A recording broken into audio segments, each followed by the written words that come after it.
अस्सलाम वालेकुम स्टूडेंट्स, कैसे हैं आप लोग? खैरियत से हैं स्टूडेंट्स? मैं हूं मोहम्मद एहतिशाम शम्स और आप देख रहे हैं हमारा चैनल मैथ्स अकाउंटेंसी। स्टूडेंट्स, आप हमारी अच्छी अच्छी वीडियोस देखते रहते हैं, प्लीज़ कमेंट्स किया करें और लाइक भी वीडियो को किया करें और कमेंट में हमें ज़रूर बताया करें कि आपको ये लेक्चर पसंद आया या नहीं पसंद आया। और अगर आपका कोई क्वेश्चन हो तो कमेंट में ज़रूर हमसे पूछा करें, हम आपको उन कमेंट्स के रिप्लाई ज़रूर करेंगे। तो स्टूडेंट्स, आज का हमारा टॉपिक है डिबेंचर्स, कि डिबेंचर्स क्या होते हैं और डिबेंचर्स कंपनी कैसे इशू करती है और उनकी जर्नल एंट्रीज डिबेंचर्स की इशू करने की क्या होती हैं। तो सबसे पहले हम देख लेते हैं कि डिबेंचर्स क्या होते हैं। स्टूडेंट्स, कंपनी को जब लोन चाहिए होता है तो कंपनी मुख्तलिफ सोर्सेज से लोन ले सकती है। फॉर एग्जांपल बैंक से लोन ले लिया, लेकिन इसकी एक मिसाल डिबेंचर की भी है। तो एक तरीका डिबेंचर इशू करके भी पैसे लेने का है। फॉर एग्जांपल कंपनी को लोन चाहिए तो कंपनी पब्लिक को ऑफर करती है कि आप हमारे पास जनाब पैसा रखवाएं, डिपॉजिट कराएं पैसा, हम आपको उसके ऊपर फिक्स रेट ऑफ इंटरेस्ट के साथ एक फिक्स पीरियड के बाद हम आपको उसके ऊपर इंटरेस्ट देंगे। तो उसके बदले कंपनी लोगों को जो सर्टिफिकेट इशू करती है कि ये सबूत होता है इस चीज़ का कि कंपनी ने फलां बंदे से लोन लिया है जिसके पास वो पीस ऑफ पेपर या वो सर्टिफिकेट पड़ा है, वो स्टूडेंट्स डिबेंचर कहलाता है। फॉर एग्जाम्पल हम इसकी डेफिनेशन यूँ बता सकते हैं कि डिबेंचर इज अ सर्टिफिकेट और is a document which shows the indebtedness of the company, कि जिसके पास ये पीस ऑफ पेपर होगा वो कंपनी ने उससे लोन लिया हुआ है, मीन के कंपनी उसकी मकरूज है जिसके पास ये पीस ऑफ पेपर है। तो डिबेंचर बेसिकली एक डॉक्यूमेंट है जो कि कंपनी की इंडेटनेस को शो करता है कि कंपनी ने जिस बंदे से लोन लिया हुआ है उसके वो एक सर्टिफिकेट जारी कर देती है, तो उसको डिबेंचर्स कहते हैं। तो उसके ऊपर फिक्स्ड रेट के साथ इंटरेस्ट उस बंदे को देती है जिसके पास डिबेंचर होता है। तो स्टूडेंट्स, जिसके पास डिबेंचर होता है उसको डिबेंचर होल्डर कहा जाता है। तो ये आपको समझ आ गई डिबेंचर्स की। अब देखते हैं कि डिबेंचर्स इशू करने के कितने तरीके हैं। तो debentures issue at par mean face value, कि अगर 100 रुपीज़ का डिबेंचर है, मीन के एक यूनिट है और डिबेंचर को कंपनी ने मिनिमम यूनिट तक महदूद कर दिया है कि जनाब आप हमें 100 रुपये का भी लोन दे सकते हैं, हम आपको एक पीस ऑफ पेपर जारी करेंगे जिसकी मालियत 100 रुपये होगी। इसका मतलब है कि कंपनी ने उस बंदे से 100 रुपये का लोन लिया हुआ है, मिनिमम 100 रुपीज़ का, तो उसके ऊपर कंपनी उसको इंटरेस्ट पे करती है। तो डिबेंचर अगर 100 का एक है और आप 100 का ही इशू करते हैं तो वो आपका कहलाएगा डिबेंचर इशूड एट पार। और अगर आप प्रीमियम पे डिबेंचर इशू करती है एट प्रीमियम पे, तो उसका मतलब है कि कंपनी का एक 100 रुपये का डिबेंचर है और कंपनी वो इशू करने जा रही है, लोगों को कर रही है 120 रुपीज़ का। तो कंपनी प्रीमियम पे डिबेंचर क्यों इशू करती है? हर बंदा कंपनी को जो है वो पैसे देना चाहता है, क्योंकि कंपनी का मे भी शायद इंटरेस्ट रेट ज़्यादा हो, इसलिए हर बंदा वहाँ डिपॉजिट करना चाहता है पैसे। तो कंपनी फिर क्या करती है कि अपनी उस फेस वैल्यू से ज़्यादा पैसे लोगों से डिमांड करती है। कंपनी कहती है जी आपने डिबेंचर लेना है तो आप हमें इसके बदले 120 रुपये देंगे। तो वो जो 20 रुपीज़ एक्स्ट्रा ले रही है कंपनी, वो जनाब प्रीमियम कहलाता है। उसके बाद एट डिस्काउंट, और यहाँ पर कंपनी सम टाइम डिस्काउंट पे भी डिबेंचर इशू करती है, मीन फेस वैल्यू से कम वैल्यू पे। कैसे? जैसे कि कंपनी को लोन देने वाला कोई नहीं है, तो कंपनी क्या कहती है कि कंपनी लोगों को ऑफ़र करती है कि जनाब 100 रुपया हम जो है वो आपसे नहीं लेंगे, हम आपको 100 रुपये का डिबेंचर जारी करेंगे, लेकिन आपसे हम 90 रुपये लेंगे, तो हम आपको 10 रुपीज़ का डिस्काउंट देने जा रहे हैं। तो फेस वैल्यू से अगर कम वैल्यू पे डिबेंचर इशू हो रहा है तो उसको कहते हैं डिबेंचर इशूड एट डिस्काउंट। तो हम इसकी जर्नल एंट्रीज देख लेते हैं कि कंपनी पार पे डिबेंचर इशू करती है तो क्या एंट्री पास करती है। हम यहाँ पे यही पॉइंट मैं लिख लेता हूँ, नंबर 1 एट पार। अगर पार पे इशू करेगी तो जर्नल एंट्री क्या पास करेगी कंपनी जर्नल एंट्री पास करेगी जनाब, बैंक अकाउंट को डेबिट कर देगी क्योंकि पैसे कंपनी के पास आते हैं, और इसके बदले डिबेंचर जब इशू किए गए परसेंटेज डिबेंचर्स अकाउंट क्रेडिट हो जाएगा। परसेंटेज डिबेंचर अकाउंट क्रेडिट हो जाएगा। इस परसेंटेज का मतलब स्टूडेंट्स, वो जो फिक्स रेट इंटरेस्ट का कंपनी ऑफर कर रही है कि हम ये आपको फिक्स रेट ऑफ इंटरेस्ट पे करेंगे इन डिबेंचर्स के ऊपर, ये वो रेट होता है और ये क्वेश्चन में गिवन होता है, कंपनी ने पहले से बताया हुआ होता है। तो इसकी आप नरेशन लिख देते हैं, being debentures issued at par पे कंपनी ने डिबेंचर इशू कर दिए। नंबर 2 एट प्रीमियम, तो यहां पे मैं लिख देता हूं एट प्रीमियम पे अगर डिबेंचर कंपनी इशू करेगी तो एंट्री क्या होगी स्टूडेंट्स? एंट्री यही होगी, बैंक अकाउंट डेबिट और डिबेंचर को क्रेडिट करेंगे। तो मैं यहीं पे लिखता हूँ, बैंक अकाउंट को डेबिट कर देता हूँ और परसेंटेज डिबेंचर अकाउंट को मैं क्रेडिट कर देता हूँ। तो स्टूडेंट्स अगर प्रीमियम पे डिबेंचर इशू करेंगे तो साथ इसी जर्नल एंट्री में ही, देखो सेम है जर्नल एंट्रीज, इसी में हम प्रीमियम भी क्रेडिट कर देंगे। तो हम लिख देंगे premium on issue of debenture account, ये हमारे पास क्रेडिट हो जाएगा। और नरेशन में हम मेंशन कर देंगे being debentures issued at premium, ये हमारी नरेशन भी हो जाएगी। तो जब आप डिबेंचर प्रीमियम पे इशू करेंगे, कंपनी इशू करेगी, तो आप ये जर्नल एंट्री पास करेंगे। Number 3 at discount. At discount पे अगर आप गौर करें तो आप स्टूडेंट्स डिस्काउंट पे भी एंट्री, मेन इशुएंस की एंट्री यही है।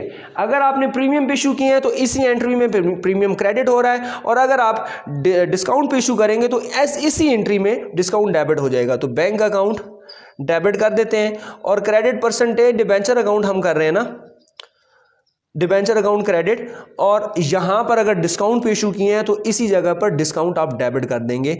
Discount on issue of debenture account, ये आपका डेबिट हो जाएगा। नरेशन आप मेंशन कर देंगे being debentures issued eight discount. तो स्टूडेंट्स ये आपकी जर्नल एंट्रीज हैं। अगर ये आपको जर्नल एंट्रीज याद हो जाती हैं डिबेंचर इशू करने की, तो आप कोई भी क्वेश्चन इजीली अटेम्प्ट कर सकते हैं, क्योंकि ये क्वेश्चन जो भी क्वेश्चन डिबेंचर इशुएंस का होगा जर्नल, अगर इन्हीं तीनों पे बात हो रही है तो आप ये ही मेन 3 एंट्रीज याद करेंगे। इसकी मैं आपको एग्जाम्पल भी देता हूँ ताकि एग्जाम्पल से आपको क्लियर हो जाएगा कि हम कैसे जर्नल एंट्रीज पास करेंगे। For example, a company issued 5,000 12% debentures issue किए हैं कंपनी ने। स्टूडेंट्स ये जो मैंने परसेंटेज लगाई है ये बेसिकली ये परसेंटेज है, लेकिन यहाँ पे परसेंटेज कैलकुलेशन अभी हमने नहीं की। अभी हमने ये नहीं देखा कि कंपनी इंटरेस्ट भी दे रही है, अभी हम जस्ट इशुएंस ऑफ डिबेंचर की बात कर रहे हैं। तो ये आगे जाकर आएगा कि परसेंटेज कैसे निकालते हैं, तो फिर हम उसको तब देखेंगे। तो कंपनी ने डिबेंचर्स इशू किए हैं जनाब 5,000 डिबेंचर इशू किए हैं ऑफ ₹100 ईच, और एक डिबेंचर है जनाब 100 रुपए का।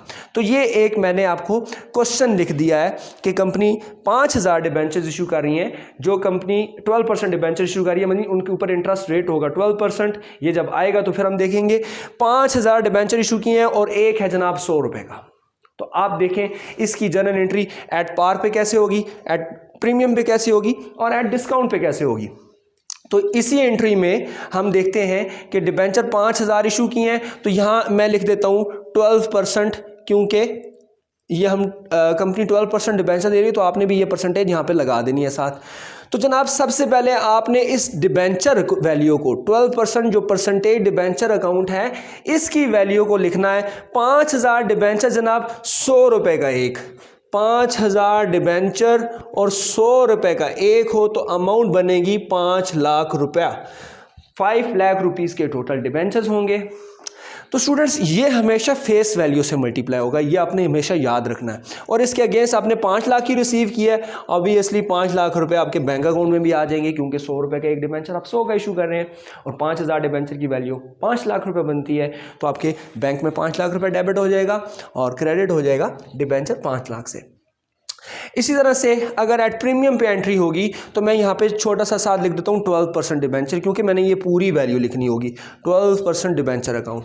तो स्टूडेंट सबसे पहले आप इसको मल्टीप्लाई करेंगे, 5,000 डिबेंचर है जनाब और एक 100 रुपए का है, इसको आप मल्टीप्लाई करेंगे तो ये आपके पास अमाउंट आएगी 5 लाख। हमेशा याद रखिएगा कि जो डिबेंचर की वैल्यू होगी इसको सबसे पहले मल्टीप्लाई करना।